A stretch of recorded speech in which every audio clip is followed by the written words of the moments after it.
بسم اللہ الرحمن الرحیم۔ میں وسیم انور، وسیم ٹپس فار ہیلتھ کی طرف سے اور پاکستان طبی کانفرنس کے تعاون سے دل کا دورہ یعنی ہارٹ اٹیک، جو کبھی شوگر کی طرح بڑے، بوڑھوں اور امیر لوگوں کی بیماری سمجھا جاتا تھا۔ عام طور پر لوگ اپنے آپ کو اس سے محفوظ ہی جانتے تھے، لیکن وقت گزرنے کے ساتھ ساتھ یہ خیال بدلتا جا رہا ہے۔ دل کا دورہ غریب لوگوں میں بھی ہوتا ہے اور جوان عمر میں بھی۔ دل کے امراض کے متعلق کام کرنے والے ایک ادارے کے مطابق برصغیر کے خطے میں بسنے والے لوگ دل کے امراض کا شکار ہونے کے زیادہ امکانات رکھتے ہیں۔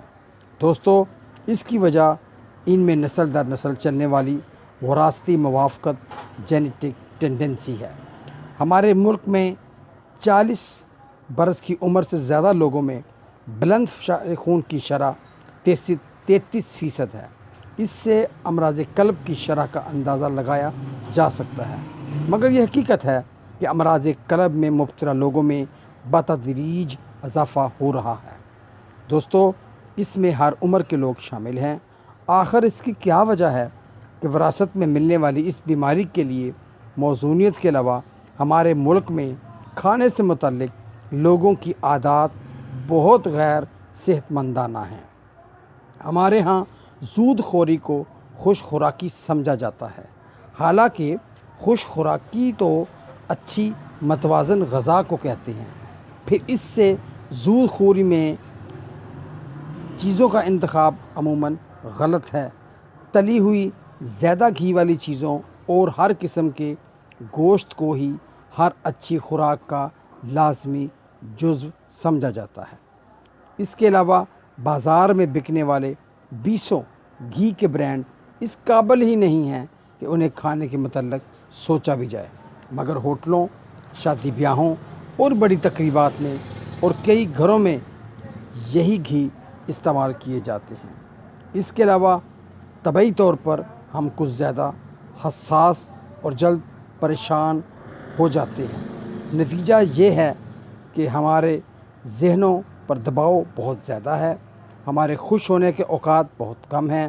پھر جدید اور سہولتوں سے بھرپور زندگی کے لیے جہاں تک ایک طرف ہم مسلسل دوڑ میں، وہاں یہ سہولتیں پا کر جسمانی کام، ورزش اور سیر وغیرہ کی عادت بھی کھوتے جا رہے ہیں۔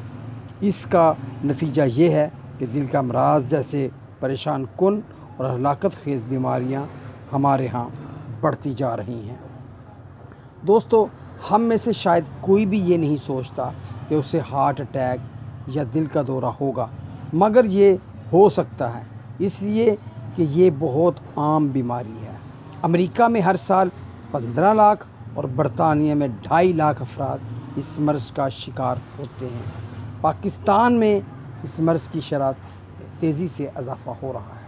تمباکو نوشی، ہائی بلڈ پریشر اور مرغن غذا کے سبب خون میں کولیسٹرول کی زیادتی، شوگر، جسمانی مشقت سے کترانا اور بلند معیار زندگی کے حصول کے لیے مسلسل کشمکش ہارٹ اٹیک کے ممکنہ اسباب میں سے ہے۔